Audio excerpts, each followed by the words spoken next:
Namaste and good morning to one and all. Am I audible to you? Yes.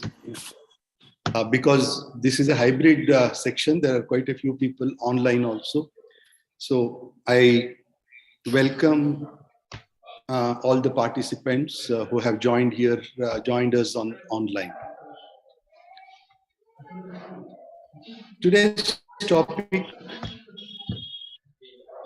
what we are going to discuss, is quite a challenge because at least we have not experienced it.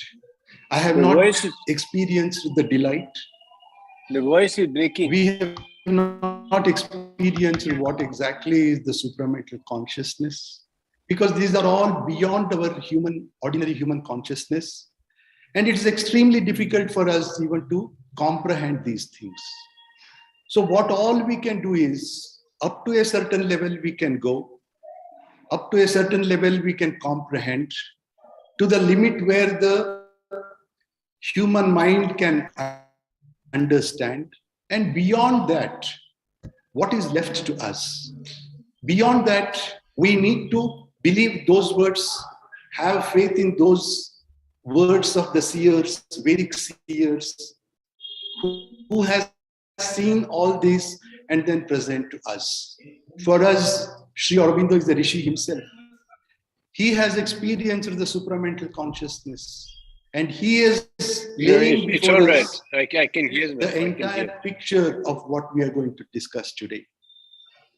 Delight of existence itself is a difficult phrase or the difficult title to understand. So as one of the principles of Sri Aurobindo, to understand anything, we need to go from near to far. How do we go from near to far? So let us try to understand what exactly is the existence. How do we define existence? Now, defining existence, shall we define that all that is around us, all that we perceive, all that we understand through our senses, can we say that it's all existence? Yes, this bottle is an existence because it exists. This paper is an existence because it exists. The chair exists. Stars exist. This building exists. The space exists. Matter exists. Antimatter exists. Electrons exist. Subatomic particles exist. So everything between the microcosmic world to the macroscopic existence, these things exist. And we perceive them, we understand them. But where do they exist? They exist in the existence. So that is why it is easy for us to understand what exactly existence is. The root word or the root meaning of existence is to be there, to be present. We understand all the things because they are all objectified for us. By some way or the other, we understand. We are not in a position to see the air, for example, but we know that it exists. We are not able to see the ether. We are not able to see the space, but we are aware of it. We are conscious of this particular space, this particular ether as an existence. So we have understood the term existence. Now let us come to an understanding. Is this existence what we are talking? Is it just an inert existence?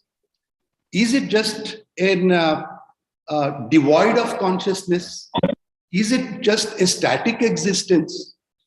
No, isn't it? The existence around us, everything is in a movement. Everything is in a rhythm. I and you may feel that we are sitting still here. We are sitting, without any movement. But dear friends, it is not so. The reality is, I am sitting on an earth. My planet Earth is rotating on its own axis, and this planet is rotating on sun. The solar system in which we are sitting rotates on another bigger sun. That bigger sun rotates on another galaxy. So it is everything, the whole existence is in a perpetual movement. The whole existence is a perpetual dynamism. So when the movement, then the whole existence is in movement, there must be some energy. And when there is an energy, there has to be vibrations. And when there is a vibration, we must be able to feel it. Are we ready to feel it? So one step if we go, so that means we have understood, we have tried to analyze that existence is dynamic and existence is also conscious, isn't it? Why existence is conscious? Existence is conscious because of the simple reason it even knows how to maintain oxygen percentage in the atmosphere for billions of years. It also knows that my gravity doesn't change. Gravity, the so-called Goldilocks constants, the universal constants do not change. The atmosphere doesn't change. All these, how is it being maintained? How is this perfect order in the universe exists? Once we understand that the existence is conscious, that's why the existence is conscious. It is aware. What is its impact? What are the repercussions? Once we have accepted that existence is dynamic, existence is conscious, then the next question comes. Why existence is conscious? Why is it conscious? Unless we accept the fact that there must be a force behind this realization of the existence or by the existence, a conscious force or some kind of intelligence or some kind of cosmic intelligence. We may call it anything. We may call it as cosmic intelligence. We may call it as the supreme intelligence. We may call it anything. But we should accept one fact that behind this existence, for the existence to become conscious, there has to be an intelligence. And that intelligence is actually the consciousness force itself. Because that consciousness force, here it cannot be just a consciousness because the existence is already conscious. So there has to be a force which enforces the aspect of consciousness in existence. And that's why that consciousness force is responsible. So dear friends, we have seen two terms here. One is the Sat, that is the Astitva, that is existence, is actually conscious. And the existence to be conscious, here we have also understood that there is a consciousness force which is there. Now, when these two terms are there, Sat and Chit, talk, Ananda, third aspect of Sat, Ananda, is actually inherent in the Chit aspect of it and in the consciousness aspect of it. That's why Sri Aurobindo calls it as the Chit Shakti or the consciousness force. So we have come to understood these three things: what existence is intelligent, why it is conscious. Now we come to the term, the existence. Another important thing here is Ananda, or the delight, the bliss, what we call, is inherent character of the existence itself, of the Chit itself. Now, who is behind this? Who is behind this Satchit Ananda? Is Satchit Ananda itself is the supreme what we are thinking about? Or is it something else?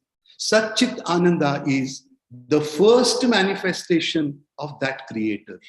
There is another force behind Satchit Ananda. And what is Satchit Ananda?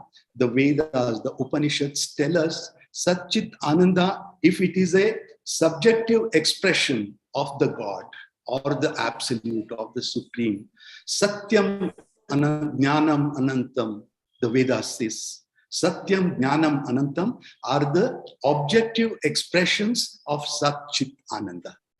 We have understood Sat as Satyam because it's the reality. So Sat is Satyam. Now Chit, we have also said that the Chit is Chit Shakti, that is the consciousness force, and this consciousness force is knowledgeable. That's why it is Jnana. Now the question comes is the third aspect, Sat Chit Ananda, and here the Upanishads say that it is Satyam Jnanam Anantam. Okay, now how do you relate the term Ananda and Anantam is the question. How infinity or Ananta can become Ananda? How are they related? So Sri Aurobindo explains this very beautifully, because infinity or the Ananta is what is Ananta? What is infinite? The infinite, but limitlessness. When there is no limit for anything, if I have power without any limitation to do anything, it will be a very happy state of affair for me as an individual, because I will not see any failure at all. So when Anantam or the infinity equals the limitlessness, limitlessness will yield to freedom. And when you have complete freedom with all the powers in your hand, and that is nothing but delight. That is how the subjective expressions of Sat Chit Ananda gets reflected as an objective expression of Satyam Jnanam Anantam. Now, who is responsible for this Sat Chit Ananda to come? Sat Chit Ananda is the first manifestation of that supreme reality.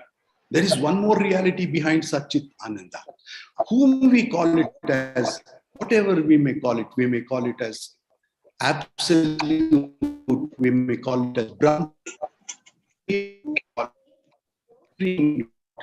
These things, anything, there is before manifestation of Sat Chit Ananda, there is this Lord. Now we cannot ask the question from where this supreme came from. We have not reached that stage at all. Probably when we all go and meet that supreme, we will ask him, from where did you come from? But let us now foretake that supreme exists. Now who is this Brahman? Let us call him as Brahman or the supreme or the absolute. But who is he? He is the Alpha, he is the Omega. He is the God who is for everything that moves in the earth. For everything he is responsible. Even the blade of grass doesn't move without his permission. That's what the Gita says. Also, there is none who is second to him. And these are the qualities of, he is the fundamental reality. Now, once he's, this is kind of the story which is told in Upanishad about the two birds which are sitting on the tree. This is a very known story, so I will not go into this. But this Brahman, who is creator, who is responsible for everything, he is an infinite. He is infinite, imperishable, immortal, indestructible, indeterminable. And Sri Aurobindo says that the status of that supreme, the status of that absolute, that Brahman, cannot, without negative, we can only express him or accept him with negativities, with negative qualities. What are the negative qualities? It's not in the wrong sense we should take. He is not determinable at all. He is important, he is immortal, he cannot be understood. He is imperishable. All these negative adjectives only can be used to describe the positive aspect of Brahman. So this is what the aspect. He is the one who is behind all these things. So once this we have understood the Brahman aspect of it, and he is infinite. Now what happens is, how this infinite, for a finite to be a part of the infinite, becomes easy. But how can this infinite comes finite? And why he should become finite? This is the play of Lord. This is the Leela, what he says. At some point of time, he felt that, okay, let me play a game of evolution, or let me call it as Leela. Let me play this game only for my self-satisfaction. Let us imagine, for example, you are alone in this universe. There is nobody. Nobody. And You decide to play a game of chess. When you decide to play a game of chess, you have nobody. You are no other person who is participating. You have no chessboard. You have no coins. So what will you do? But still you aspire to play the game of chess. What do? I will evolve the pawns. I will evolve the board. I will set the rules. I will play on this side and I will also play on this side. Which means to what? Which means to say that I know every move of my own self. And believe me, how many hours can we do this? How many hours can we play this game of chess alone, knowing every move what the other man makes? 1 hour, 2 hour, 1 day, 2 day. But dear friends, this Supreme Lord who has created us, he is doing this since billions and billions of years. So there must be some secret behind it, isn't it? Why he should do it for billions and billions of years without any reason? Unless he is enjoying it, he must not be doing it. So the delight aspect of it, the ananda aspect of it, completely infused gets expressed in every activity of his. Now this sat, so this is actually now when the Lord is setting the tone for his game. So from infinite, he first manifests himself as Sat Chit Ananda, which are the subjective experiences. And those things are also available for us for human experience, which are actually become finite to us in the form of Satyam, Jnanam, Anantam. And these three things are also these are not sufficient. So then what does he do? Then the creation comes into picture. Then he brings some kind of a force, something that is where some kind of a principle where he says the principle of the absolute by limiting himself, because he has to limit himself to evolve something, to evolve creation, to evolve, to do something. So he brings the fourth principle of supermind. So now we have Sat Chit Ananda, the three aspects, and the fourth aspect is the supermind, which actually is the essence of Sat Chit Ananda itself. So this actually forms the kingdom of Lord, what we can say. This is the Parardha, or the upper hemisphere of the Lord. This is the kingdom of Lord. The creation has not yet started. Now it is from now, the bottom hemisphere, the lower hemisphere, which asks for creation. Now, how does the creation starts? Now, Sri Aurobindo says that we have Sat Chit Ananda at the top, along with the supermind, which is the creative force. Now, this creative force, all these things, they're not different. Please remember that Sat Chit Ananda and supermind, they're not different. They're all in one package. They're all together. They're all one. The four expressions of the same reality. Now, so that oneness predominates. Now, when it comes to the level of supermind, the oneness becomes multiplied.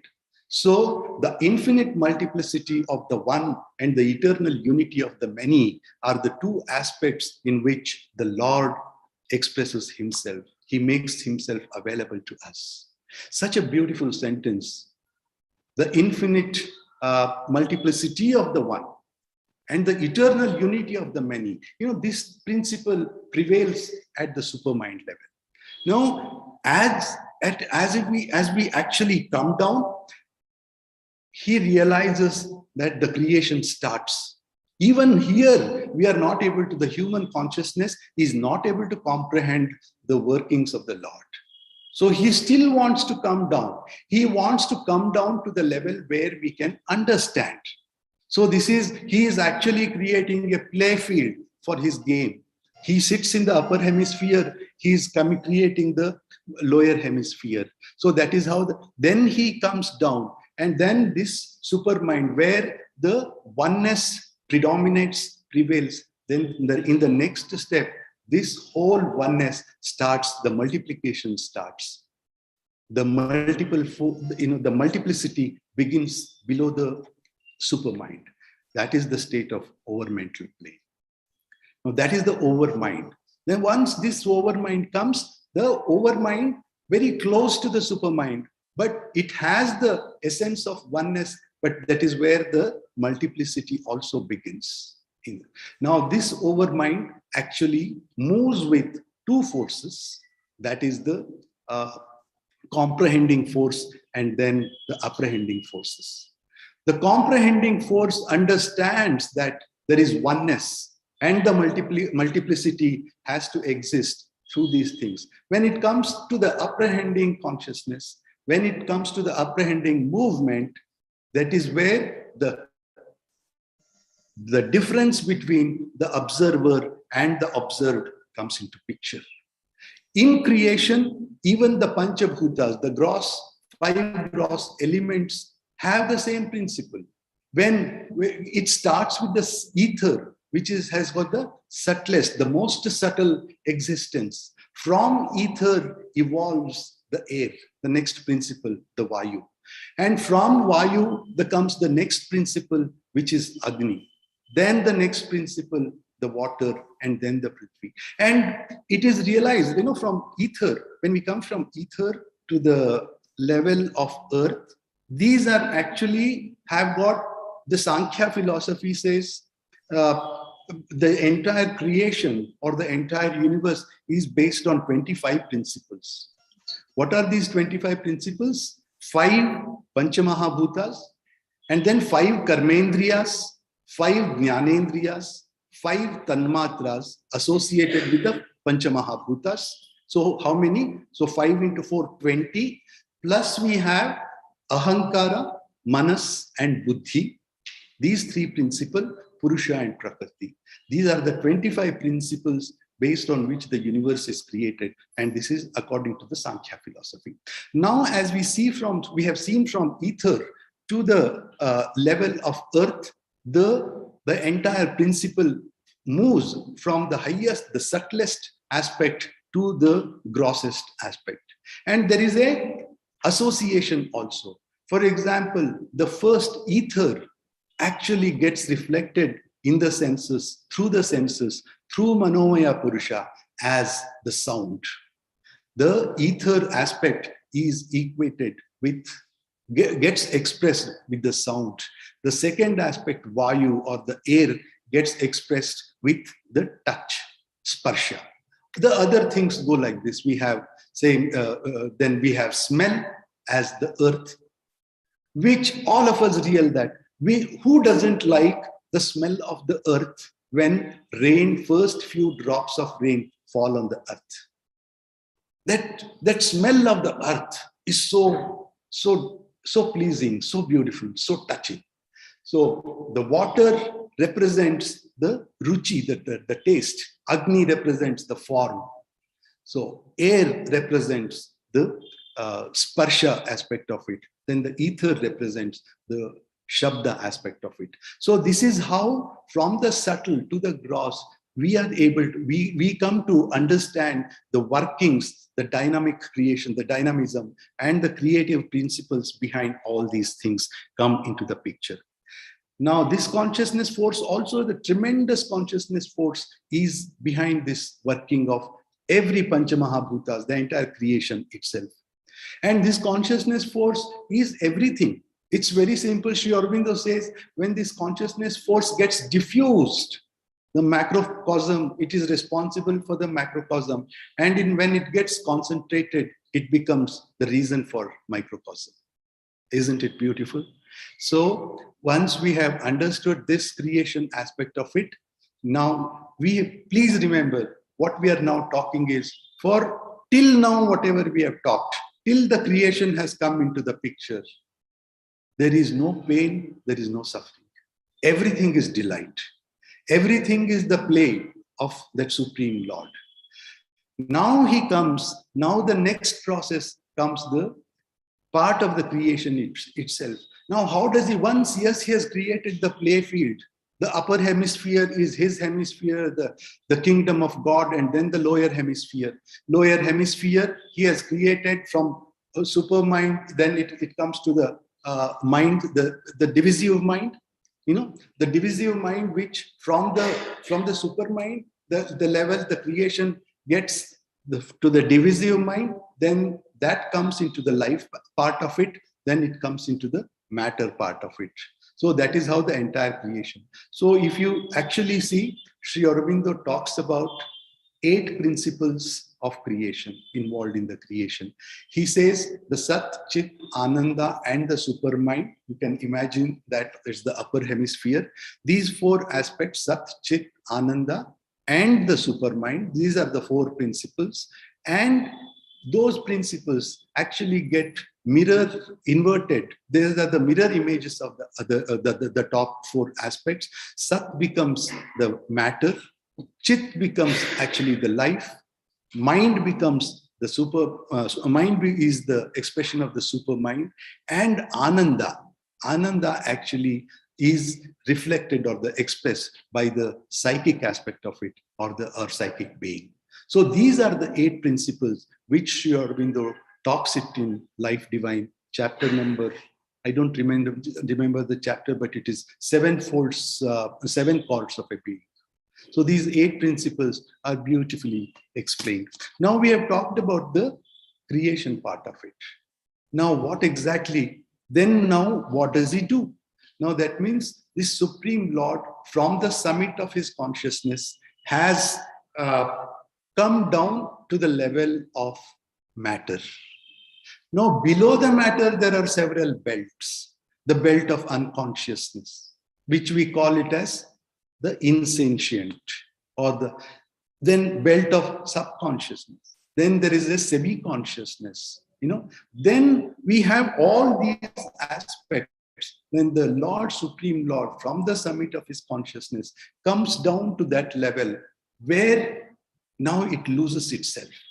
You remember we said in that supermind level, we have the sense of oneness, and below that, everything starts getting multiplied. The multiplicity begins. As the multiplicity begins, and as we come to the bottommost aspect of creation, this multiplicity, everybody thinks that the activities of the multiplicity, thinks that itself is important, and then they tend to forget the original source. This happens even in an organization, isn't it? If somebody becomes extremely strong in the downline, he gets and then he gains so much of importance, so much of recognition, that people start thinking, oh, he is the person. The people forget the original person himself, which is the actually game, that is the play. So now this is how the whole thing starts. This is where the involution comes into picture. Now, once we have already talked about this, the matter, when this consciousness, supreme consciousness, or the intelligence, let us call it as, when the intelligence of God comes at the matter level, it has become completely inconscient. But there is the potential, it is hidden there, like a dimmer stat. What happens in a dimmer stat? We turn the dimmer stat, the light slowly comes down, and then finally it goes off. Now, if you question, is the light there? Is it darkness or is it light? Actually, the light is involved in the darkness, and darkness is involved in the light. So similarly, the supreme intelligence is involved already, but it is not in a position to. So Mother says, at this stage, this indwelling, the intelligence which is there inside, it is not able to express itself. It sends an SOS to the original source. That's what the Mother says. So she says, now I cannot go any more down. Let me start. I am suffocating. So please save me. So that is where the involution stops and then evolution starts. And that is where that small impulse comes into the picture. The matter, life comes into the matter, and matter grows from the matter. Then we have the whole aspect of evolution which comes into the picture. From the matter, when it comes into the matter, then slowly life evolves. Life also evolves not suddenly.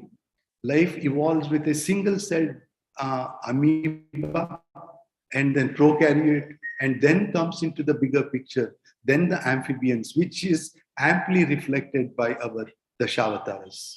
It gets we get the water life, and then we get amphibians, then it gets converted into half man. All those things come into the picture, and we reach the level of human beings. When we reach the level of human beings, the game totally changes. What is the game change? Because till the evolution part of it, we reach the human stage, God takes care of us. It is all in the form of instinct. How do birds fly in such a beautiful formation? Using all the aerodynamic principles, how do they fly? How do they understand, realize what is danger?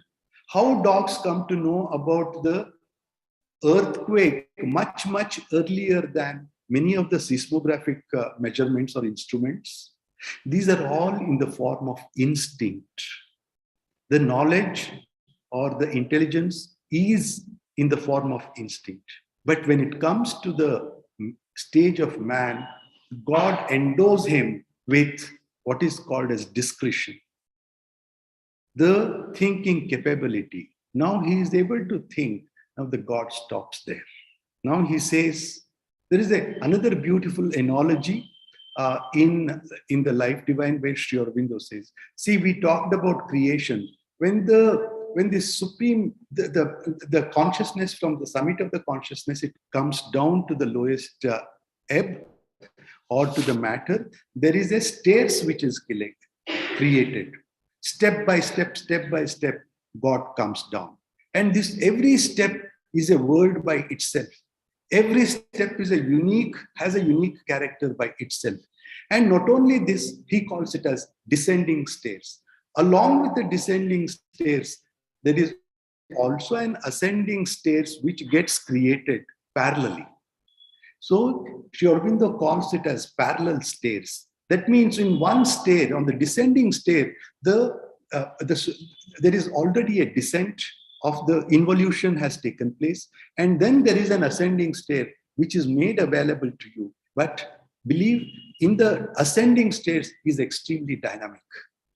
The descending stair was by the Lord himself, so it doesn't matter. But he made it sure that the ascending stairs in the process of evolution, where man climbs from step to step, stage by stage, or elevates himself in every state of his consciousness, uses these steps which are already created by the ascending stage. Now, why it is dynamic? This is dynamic because he has given that additional pulling power. If I go one step, the next step will pull me towards it. So that is the way. The more it is directly proportional. So that's why Mother says the grace is proportional to the aspiration and your effort, your sincerity. How sincerely we aspire to reach above. How sincerely we aspire to elevate ourselves. These are the things which we.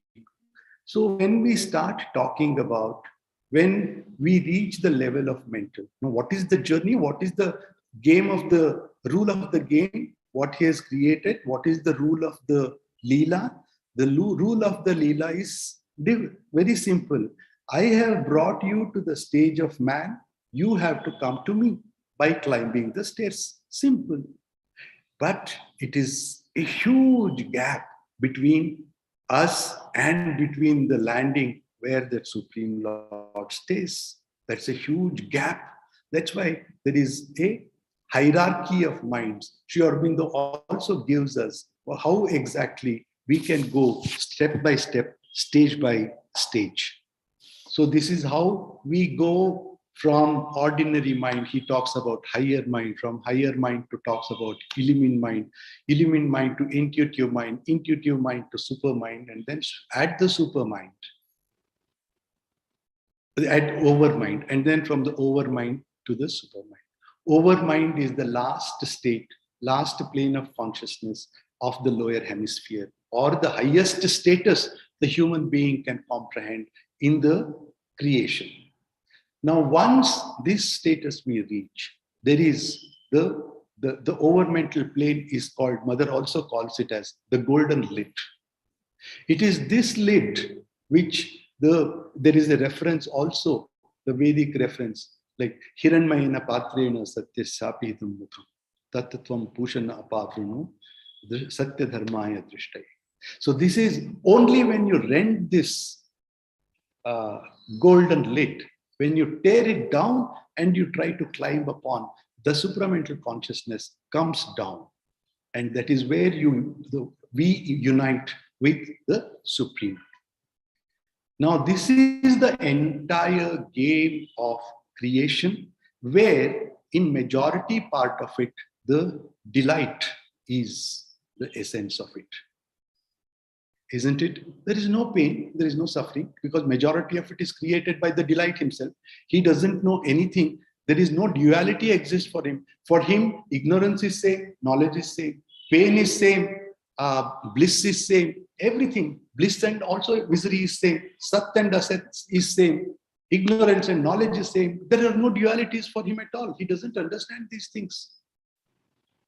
But the problem comes, we are not able to understand him because there is a huge gap. He is an infinite, we are finite. What do we understand? What is our capability actually? We are not even capable of understanding fourth dimension, isn't it? We are only understanding three dimensions: length, breadth, height. Beyond that, what is that we understand? We are only human beings at the present stage. Majority of us are capable of understand, have mastered these things. These three dimensions, these are called spatial dimensions. I have managed, that means we are able to go, move forward, etc. The fourth dimension is the time dimension, as they say. Have we mastered the time dimension? No. We are only aware of the time as a fourth dimension, and we only know one aspect of the time dimension, which is a forward movement. We have not mastered the time dimension at all. We only know that we cannot go back into the time. If I go back in the time, if I master that fourth dimension, I literally become a semi-god. I can go back, I can look into the future, but we human beings are not yet reached the fourth dimension at all. Now, there is a theory which talks about the creation. It is called superstring theory. Now, superstring theory talks about, that means I'm talking about the scientific advancement that has taken place. The scientists are now talking about 10 dimensions in the universe. We are not able to understand, the ordinary human being is not able to understand the fourth dimension itself. Let us take it for granted that we understand the fourth dimension, but we are not able to understand fifth dimension, sixth dimension. But science in the present, in our own era, is talking about 10 dimensions. Are we in a position to understand 10 dimensions except few scientists? We are not in a position to understand. And Veda says the Supreme Lord is 64 dimensions, master of 64 dimensions. There is another scientific theory which talks about 26 dimensions. They explain it. Can we imagine infinity? Can any one of you, or for that matter, no human being can imagine infinity? We cannot understand infinity. How far do I go? The longest distance I can see is only when I stand on a mountain or in front of a sea. Only that horizon I can see. Beyond that, what? I can see the stars, but that is not infinity. When we talk about multiple universes, can we imagine that? We can't imagine. So human mind has got an extreme limitation. You know, Sri Aurobindo says, it is like he says, like, we human beings look at part of the sky, a strip of sky, he says. A strip of sky is seen by the human being, and he thinks that that strip of the sky is the entire sky itself. Foolish, isn't it? Now he calls the whatever sky we see that is visible to us, it is actually a small strip and compared to the entire universe, isn't it? So we are seeing this sky, strip of sky, and then we equate it or we extrapolate, we try to understand, thinking that it is all the other entire sky is. That is the limitation of the mind, human mind. It is incapable of seeing the entire truth in its entirety at a time. It sees only small pieces, comes together, brings it together, and then takes it forward. And this supreme, what we are talking, he goes beyond all this existence. He goes beyond all this existence. You know, in Purusha Sukta of Rig Veda, he says, you know, Sabhumi Vishwato Vishwa Atyatishta Dashangula. He even goes 10 inches, so 10 angulas beyond the existence. So he's even bigger than that. So this is what actually he says. And the Nadi Sutta, which comes in the Rig Veda, talks about the creation. When all these things happen, so we have now come to an understanding of one thing, the delight of existence. I hope we have now understood what exactly is the delight of existence. Delight of existence to a human being is different from delight of existence, what we are talking about. Delight of existence to me is only a joy, is only happiness. And what is this happiness I acquire? When my desires get satisfied, when I get good my remuneration, when I get good increment, when I hear good news.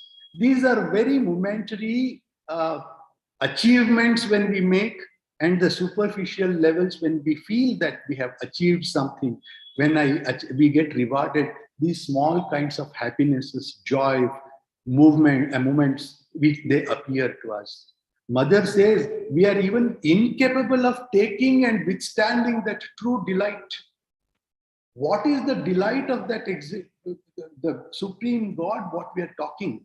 He says, Sri Aurobindo says, this is when that delight looks at this small delight of a human being, it says it looks very petty. You know, that delight of that existence is in the progressive manifestation itself. Now tell me one thing, when a painter is involved in painting, during the course of painting, what is the most important thing? When will the painting of Michelangelo, the painting of Leonardo da Vinci, the painting of Raja Ravi Verma, for example, if you stand before those paintings, the splash of colors, the way the colors are expressed, the features, everything catches your mind. A rapturous attention we get into. How? It is actually the delight which expressed from that painter who has done it. But in the process, he may probably dirty his hands by the paint. He may do all the things, but does he suffer from those things? Does he say that my hand is dirty? Does he say that the brush is awful? No. For him, expression through that painting is of primary importance. So all the small hitches, glitches, what he comes during the process of painting is not seen at all. It doesn't matter. Same thing happens with the sculptor. He chisels out from any kind of stone. He chisels out, let us say, some innocent face, a child, a curious child he wants to. How does he do that? He chisels out the extra portion. He chisels out, he makes the curious, the very expression, the sculpture, as a very curious one, beautiful one, but how does he make it? Can the stone say that I am suffering with pain? It cannot say. And that is not the ultimate goal at all. The ultimate goal is the expression of the delight, even at human level. So that is the difference between the delight of a human being and then delight of the supreme existence and supreme consciousness. Now, with this whole background, let me dwell for a few minutes only on the today's topic of the day, the delight of existence and what exactly is the problem. Sri Aurobindo dedicates 2 chapters to this topic, chapter number 11 and chapter number 12, delight of existence, the problem, the delight of existence, the solution. Now, what exactly is the delight of delight of existence, the problem? The problem is very simple. The problem is we, the human beings, are asking this since the advent of the species at all. If the all-knowing, if the universe is created, if the whole world is created, if the entire existence is created by that Lord who is infinite, who is all knowledgeable, who is extraordinarily intelligent, who knows everything, why is this world is created with so much of suffering and with so much of pain? This is the question which is bothering us, which bother everybody. Now there are this can be approached from 2 points of view. One, let us say, this question, why the universe is made up of with so much of suffering, with so much of pain. The people who do not believe in the supreme or the absolute, or in general terminology, atheists or materialists who give importance to the matter and not the spirit, those materialists cannot ask this question at all. They will not ask this question because they relate this to the karma and other effects, the cause and effect of the aspect of existence. So because they cannot ask this, whom will they ask? Why there is a suffering in the world and this thing? They will ask whom? They will not ask because they don't have belief at all, because their belief is a separate thing. Now there is the other part of it. The people who believe in the spirit ask this question because they have somebody to ask that question. So where this question comes, how do we answer this? What exactly is the problem? This actual problem, this chapter starts with, Sri Aurobindo starts with this chapter with the quote of Taittiriya Upanishad. There is the entire Taittiriya Upanishad is a dialogue between Bhrigu and his father Varuna. Now, when this dialogue keeps on happening, the Bhrigu keeps on going and then asks his father, teach me about what is what. Teach me who is Brahman. Teach me. So as the step goes, then he keeps on telling that the matter, he starts with the matter. And then the Bhrigu comes back to his father and then he says, Annam Brahmeti Vajana.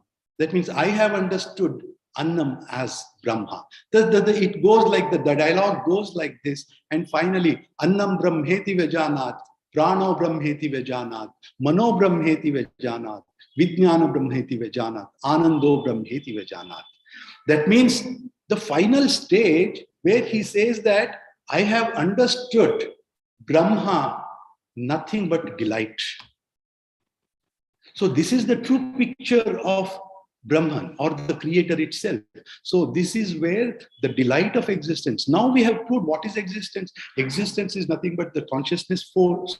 Consciousness force is nothing but an inherent aspect of Sat. And Ananda is nothing but the inherent aspect of Sat Chit Ananda. And all these things actually are nothing but delight itself as far as the creation is concerned. But still, it doesn't answer our question. It still doesn't answer our question satisfactorily. So now, how do we? I'll take another 5 minutes. Okay? So how do we go about what is the um, solution? Now, Sri Aurobindo comes to the solution part of it. Now, what is the solution to this problem? We have talked about evolution, and why do we feel the pain? Why do we feel the suffering? Sri Aurobindo also underwent on the eve of November 24th Darshan, 1938, if I'm not mistaken.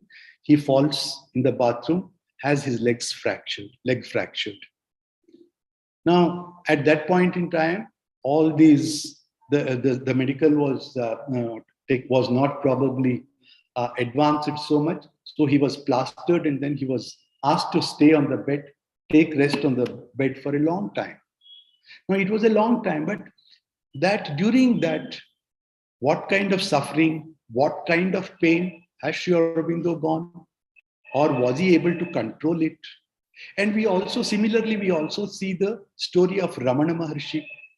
Ramana Maharshi once had a damage to his his toe finger, and which the doctors said it has to be treated, or to some extent it has to be removed. But actually, Ramana Maharshi undergoes that treatment, a surgical treatment, without any anesthesia. How? Without feeling the pain, without feeling the suffering. The pain for me is probably different from the pain for me. For some people, gossiping becomes a happiness, isn't it? For some people, talking, ill about others becomes happiness. But for some, that cannot be the reason. So for every individual, the status of pain and suffering is different. So now, what is the solution? Now the solution comes into the picture. That is where the aspects of integral yoga comes into the picture. Now, there is a beautiful, Sri Aurobindo discusses this even in book 6, canto 2 of Savitri, where he deals with the pain and suffering. In one of the, I'll just read these few lines. Pain is the signature of the ignorance, attesting the secret God denied by life. Until life finds him, pain can never end. On the same page, as we go further, the spirit rises mightier by defeat. Its godlike wings grow wider with each fall. Its splendid failures sum to victory. So these are the few lines in Savitri. Now, what exactly now the solution? Now this is the aspect of our yoga, the aspect of growth.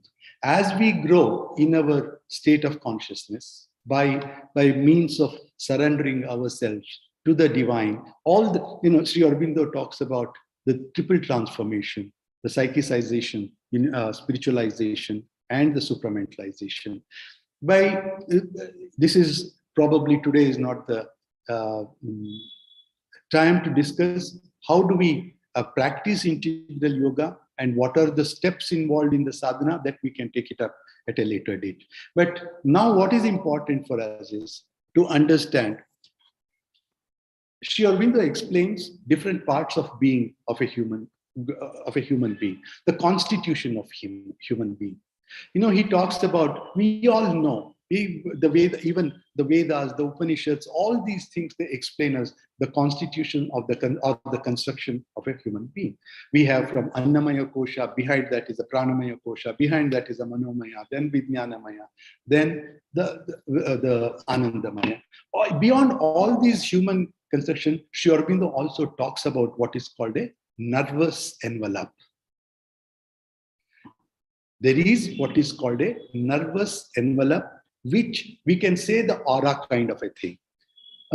It is like an aura. It is a protective layer. It is a protective envelope which is around every human being, every existence.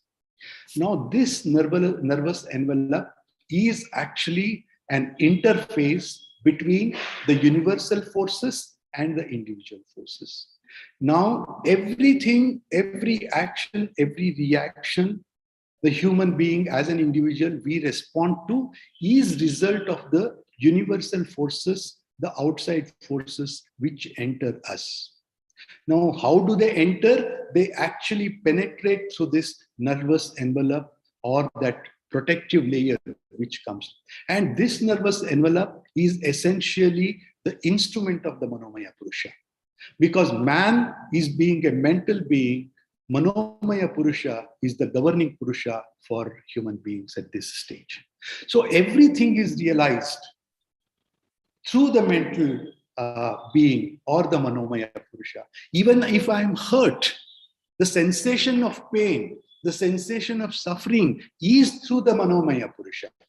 Because I have the ability to understand, because I have mind, I have the ability to understand, because I'm conscious of, I'm aware of the pain through the mental being, through the mental faculties, I can understand the pain of to my physical body. So that is what it is. So all the universal forces which touch the human being or the individual is through this envelope.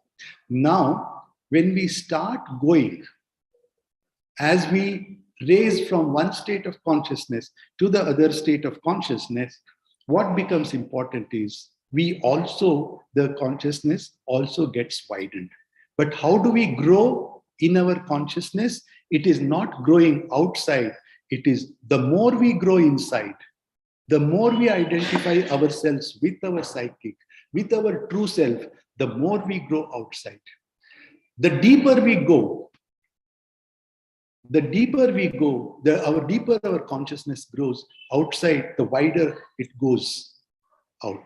And also the taller, the higher it goes. In both, it is the vertical system and the subliminal system. In both directions, once we go vertically and the wider the consciousness becomes, it becomes the second step of triple transformation, which means that the universalization, which means that a human being is possible when his consciousness becomes one with the universal consciousness.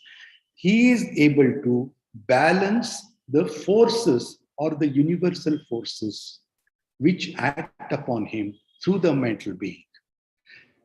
If there are negative forces, the negative universal forces, the nervous envelope which we talked about is strong enough to balance the negative impact of the universal forces. So that is how we are in a position. Once we reach that position, we are in a position to control the pain and then suffering. And that is precisely the reason why Sri Aurobindo says, until the life finds him, pain can never end. These are all actually the entire movement of the universe is like a rhythm. The rhythmic curve, it's absolutely up. It's like a wave, rhythmic wave with its crest and then downs, and probably the down becomes the pain, and nothing is permanent, isn't it? Nothing is permanent, the suffering. And in fact, in one place, he says, Sri Aurobindo says, the sum of happiness, now suppose you give some numbers in my life so far. I'm 65. Now, if I take the entire incidents that have happened in my life, how many happy incidents have happened? And how many times have I suffered in my life? Every individual can do this. You will find that the sum of happiness is much, much more than the sum of suffering or the pains we have undergone. Now, why do we feel then? Why do we not feel the happiness more than the suffering? Now, happiness we do not feel, like ghar ki murgi dal barabar. When something is very natural for me, I take it for granted. We take our parents for granted. I take my friends for granted. So it is only when it is not common to me, when it is not natural to me, I feel the other one, delight or the happiness is a natural part of me. So that's why I feel that it is a part of mine, and so I don't give importance to it. But when something that is not natural to me, pain and suffering is not natural to us, because the fundamental reality or the basis on which the whole existence, including you and me, are on delight, which is natural to us. So when happiness, suffering and pain comes to us, which is not the natural status to us, we feel the pain and suffering more. So this is the solution. So the only way to control pain and suffering is to continue our the efforts of doing the yoga part of it. How do we go ahead? How do we raise ourselves to a higher levels of consciousness? How do we try to reach the divine or to become one with the divine? These things are, of course, I know it's very easy to talk, but very difficult to happen. We are all in the same boat, but at least the effort should be there. So we have discussed the today's problem, the delight of existence, the problem, and also the solution part of it, and how we have also seen as how the entire creation, entire existence is nothing but delight itself. So to come to the today's topic, delight of existence is when we take at a much higher level, it is actually the delight of the Supreme Lord itself. And it is nothing but delight of the consciousness. It is extremely difficult when I say delight of the consciousnness. For us, it is difficult to understand. So consciousness gets replaced by existence, because existence and consciousness are same, synonymous. So delight of existence is nothing but the delight of consciousness, is nothing but the delight of Supreme Himself, because Sat Chit Ananda are not different at all. When we have also addressed the solution for the problem, why pain and suffering remain, and these things will continue to remain with us. But only thing is, as we grow in our consciousness, as we grow higher and higher, reach the upper portion of the entire spectrum, we start pain the effect with these things. Thank you very much. I think I have concluded. If there are any questions, we can try to take it up.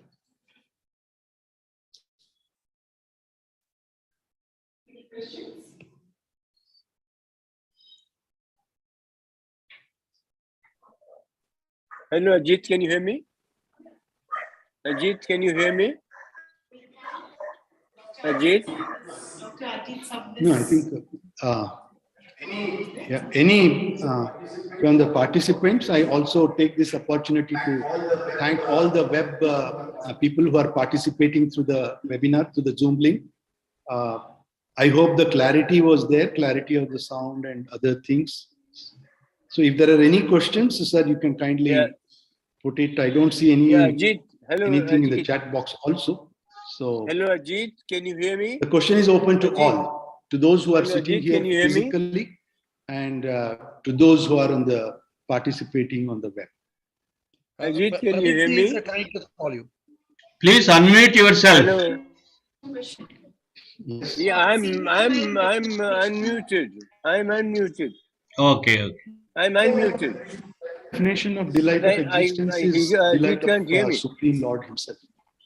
I thank everybody, and I also thank Pradeep ji, who has been here right from the beginning, and then thank you, Pradeep Bhaiya, for encouraging us by being one of us. I'll talk to you on the phone. Everybody. You can't hear me. I'll talk to you on the phone.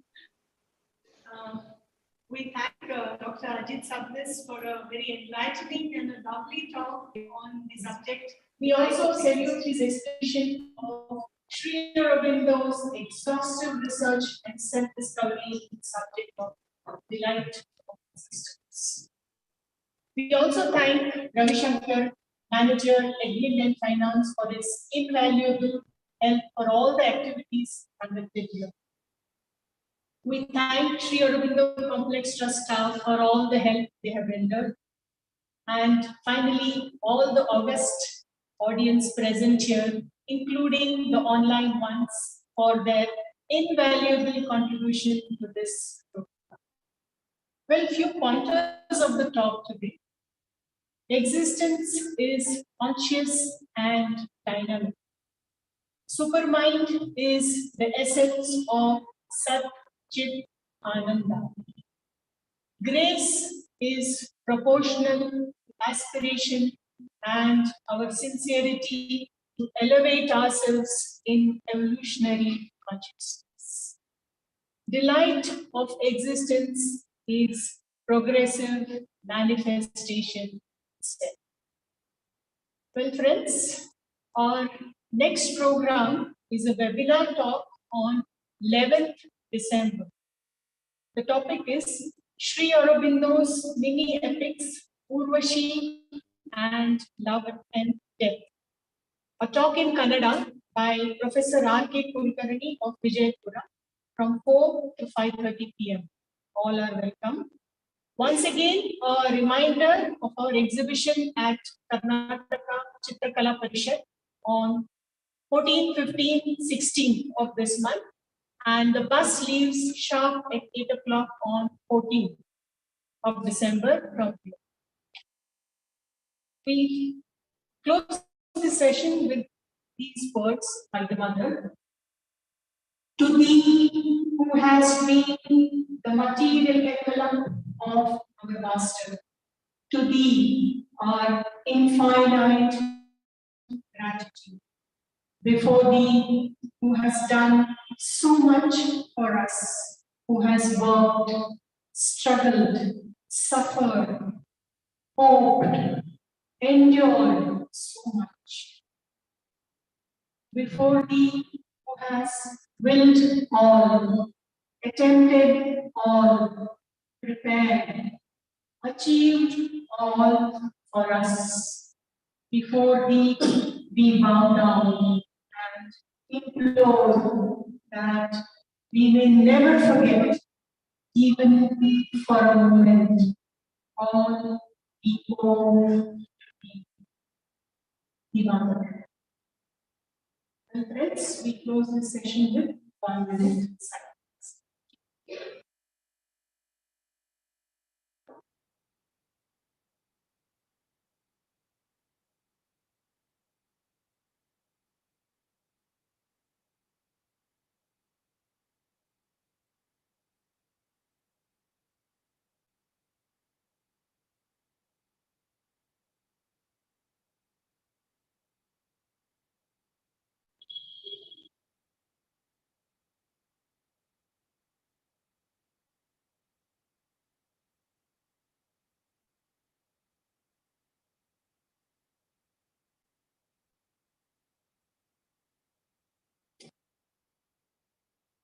Thank you, and we meet